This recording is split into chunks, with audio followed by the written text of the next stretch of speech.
Hello વિદ્યાર્થી મિત્રો, કેમ છો બધા? તમે મજામાં? ચલો, તમે બધા મિત્રોએ પાર્ટ 1, 2 અને 3 તમે જોઈ લીધા હશે અને પાર્ટ 3 આપણું ધોરણ 9નું ચેપ્ટર નંબર 2 આપણી આસપાસમાં દ્રવ્ય શું શુદ્ધ છે એનો પાર્ટ 4 વિડીયો આજે હું લઈને આવ્યો છું. એમાં આપણે ટોપિક જોવાના છે નિલંબન એટલે શું, નિલંબનના ગુણધર્મો, કલીલ દ્રાવણ એટલે શું અને ટિંડલ અસર. અને મિત્રો, આ જે આખો ટોપિક જે છે ને બહુ મેં પ્રેક્ટિકલી અને સિમ્પલ ભાષામાં એકદમ ગમે તે વિદ્યાર્થીને આવડી જાય એ રીતે સરળ ભાષામાં ભણાવવાનો મારો એક મસ્ત મજાનો પ્રયત્ન છે. અને મિત્રો, તમે મારી સાથે જોડાઈ રહેજો. અને મિત્રો, જો મારી ચેનલને સબસ્ક્રાઈબ, લાઇક અને શેર કરવાની બાકી હોય તો મિત્રો કરી દેજો. ચલો આપણે આજે ટોપિક ભણીએ નિલંબન એટલે શું. હવે જો મિત્રો, તમે આ દ્રાવણ જુઓ, શું દેખાય છે? હવે દ્રાવણની અંદર કોઈ મેં એક અશુદ્ધિ નાખી છે. અશુદ્ધિ તરીકે ઘન કણો નાખ્યા છે. ઘન કણોમાં ધારો કે ચોકનો ભૂકો લઈએ તો જેમાં ઘન કણો પ્રવાહીમાં વિખેરણ પામેલા હોય તેને શું કહેવાય? નિલંબન. સિમ્પલ. તમે કોઈ પ્રવાહી દ્રાવણ હોય, એકદમ ધારો કે ચોખ્ખું પાણી છે, એની અંદર તમે ચોકનો ભૂકો નાખી દો તો એ દ્રાવણને શું કહેવાય? નિલંબન. સિમ્પલ, કશું જ નથી. દરરોજની લાઈફમાં આપણા જીવનમાં વિજ્ઞાન તો છે જ, પરંતુ એના શબ્દો અલગ અલગ છે. આ એક નિલંબિત દ્રાવણ બની ગયું. એના ગુણધર્મો. નિલંબન એ શું છે? વિષમાંગ મિશ્રણ છે. એક સરખું બધી જગ્યાએ કણો એક સરખા ફેલાયેલા ન હોય. નીચેના તળિયેના ભાગમાં જોઈએ તો વધારે પ્રમાણમાં હોય, અહીંયા ન પણ હોય, ઓછા હોય, આ રીતે. એટલે વિષમાંગ દ્રાવણ છે. સહજતાથી સમજાઈ જાય. હવે આગળ, નિલંબિત કણોને નરી આંખે જોઈ શકાય છે. તમે ચોકનો ભૂકો જુઓ તો એને અંદર તમે નરી આંખે જોઈ શકો. અંદર પાર્ટિકલ્સ તમને દેખાય, એકદમ તમે નરી આંખે જોઈ શકાય એ રીતના અંદર કણો હોય છે. નિલંબન કણો પ્રકાશના પ્રકીર્ણન કરે છે. પ્રકીર્ણન એટલે શું? તમે નિલંબિત દ્રાવણ જે છે એની અંદર આ જે કણો છે તો તમે ટોર્ચ એના ઉપર ટોર્ચનો પ્રકાશ કરો છો તો શું થશે? તો અલગ અલગ દિશામાં, બધી દિશામાં પ્રકાશના કિરણો ફેલાઈ જશે. આ રીતે આ જે પ્રકાશના કિરણો અહીંયા અથડાશે, આમ અલગ અલગ જગ્યાએ અથડામણ થાય એટલે પ્રકીર્ણન થાય છે. અને આખું દ્રાવણ તમને રંગીન કલરનું દેખાય છે. તો આ ઘટનાને પ્રકીર્ણન કહે છે. તો નિલંબન કણો પ્રકાશના કિરણોનું પ્રકીર્ણન કરે છે. ચલો ફરી જોઈ લઈએ. જે ઘન કણોમાં પ્રવાહીનું વિખેરણ પામેલું હોય છે તેને નિલંબન કહે છે. નિલંબનના ગુણધર્મો એ વિષમાંગ મિશ્રણ છે. મિશ્રણ ખરું પણ વિષમાંગ છે. નિલંબન કણોને નરી આંખે જોઈ શકાય છે. નિલંબન કણો પ્રકાશનું કિરણોનું શું કરે છે? પ્રકીર્ણન કરે છે, સ્કેટરિંગ કરે છે. સ્કેટરિંગ એટલે વિખેરણ કરે છે. પ્રકાશને પણ એ અલગ અલગ દિશામાં ફેલાઈ નાખે છે. એને પ્રકીર્ણન કહેવાય છે.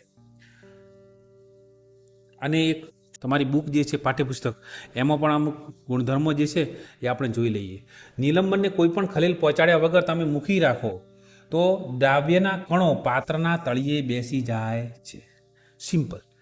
આપણે ચોકના ભૂક્કાવાળું દ્રાવણ થોડી વાર મૂકી રાખો તો શું થશે? બધા કણો ધીમે ધીમે બધા નીચે બેસી જશે અને ઉપરનું પાણી ચોખ્ખા જેવું લાગશે અને બધા કણો નીચે બેસી જાય છે. આમ નિલંબન શું છે? અસ્થાયી છે.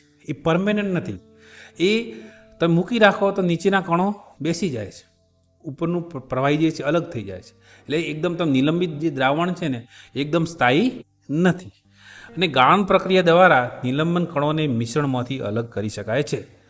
તમે ગાળણ કરો, ધારો કે આપણે ચા જે દરરોજ ગાળીએ છીએ તો એમાં ભૂકીને આ બધું અલગ કરી શકો છો. એ રીતે નિલંબિત જે દ્રાવણ છે એને ગાળણ પ્રક્રિયાથી અંદર જે ઘન કણો છે એને અલગ કરી શકો છો. સિમ્પલ. નિલંબન એટલે ઘન કણોનું અંદર જે વિખેરણ જોવા મળે અને નિલંબન કહેવાય. એ વિષમાંગ દ્રાવણ છે. નરી આંખે જોઈ શકાય છે. ગાળણ પ્રક્રિયા અલગ કરી શકાય છે. તળિયે બેસી જાય છે કે જ્યારે લાંબા સમય સુધી તમે એમને પડ્યું રાખો તો એ એમના કણો નીચે બેસી જાય છે. નિલંબનના ગુણધર્મો આવડી ગયા, એની વ્યાખ્યા આવડી ગઈ. ચલો હવે આપણે આગળ જોઈએ. એના ઉદાહરણો, ઘણા બધા ઉદાહરણો છે. તમે કોઈ પાણીની અંદર માટી નાખી દો તો આ પણ એક નિલંબન દ્રાવણ છે. ચોકનું પાણી આપણે વાત કરી, પાણીની અંદર ચોકનો ભૂકો નાખો આ પણ એક નિલંબનનું ઉદાહરણ છે. રાખ નાખી દો પાણીની અંદર, એ પણ નિલંબનનું ઉદાહરણ છે. સ્ટાર્ચનું પાણી અંદર સ્ટાર્ચ એડ કરો તો એ નિલંબનનું ઉદાહરણ. લીંબુનો રસ, એ પણ નિલંબન છે. ટામેટાનો રસ, એ પણ નિલંબનનું ઉદાહરણ છે. વગેરે ઘણા બધા ઉદાહરણો જે છે. નરી આંખે એના પાર્ટિકલ જોઈ શકાય છે, એને આપણે ગાણથી અલગ કરી શકાય છે, નરી આંખે જોઈ શકાય છે.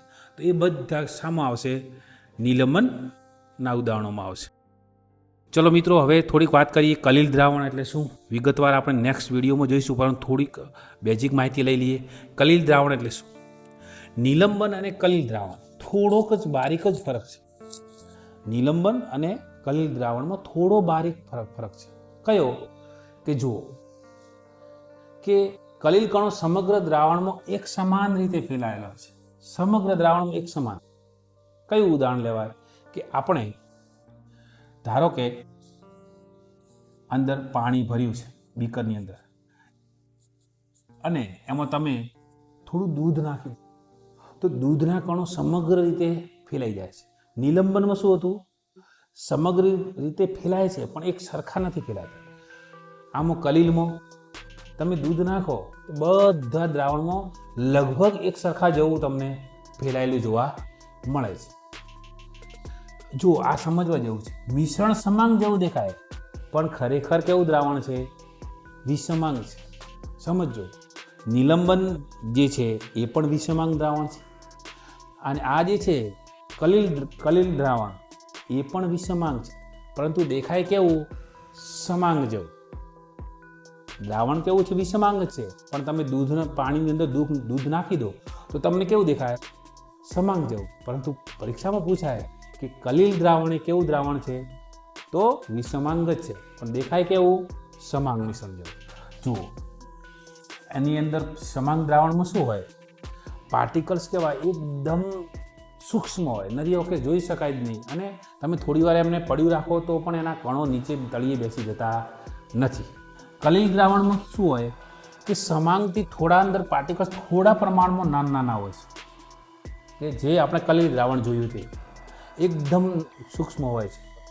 તો અને નિલંબન એમાં જે દ્રાવ્યના જે કણો જે છે એ થોડા વધારે મોટા પ્રમાણમાં હોય છે. બસ આ જ ફરક છે. સમાંગ એટલે એક રૂપ અંદર ભળી જાય છે, સમાંગ. બરાબર. કલીલમાં થોડા નાના પાર્ટિકલ્સ હોય છે એટલે કલીલ કહેવાય, અને આમાં થોડા જે દ્રાવ્યના કણો જે છે થોડા પ્રમાણમાં મોટા હોય, એને શું કહેવાય? નિલંબિત દ્રાવણ અથવા તો નિલંબન કહે છે. સમજાઈ ગયું? ચલો મિત્રો, આ જે તમે સમજી લેજો, બધું જ કોન્સેપ્ટ ક્લિયર થઈ જશે.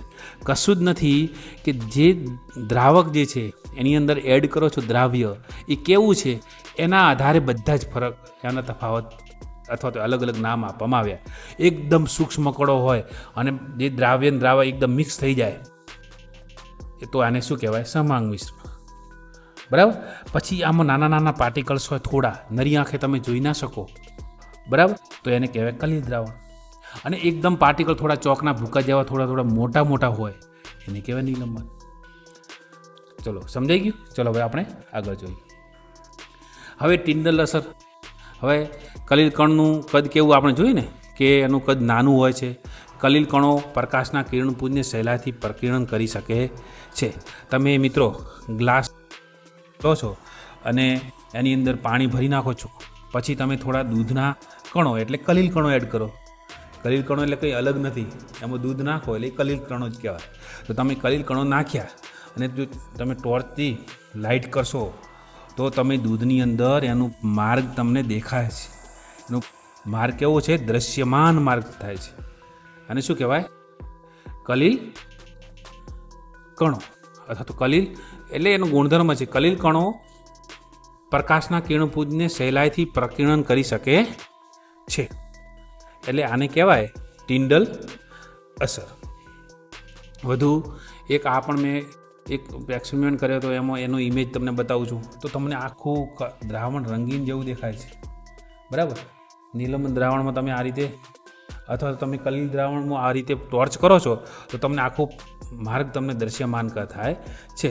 અને આની શોધ ટિન્ડલ નામના વૈજ્ઞાનિકે કરી હતી, એટલે એને કહેવામાં આવે છે ટિન્ડલ.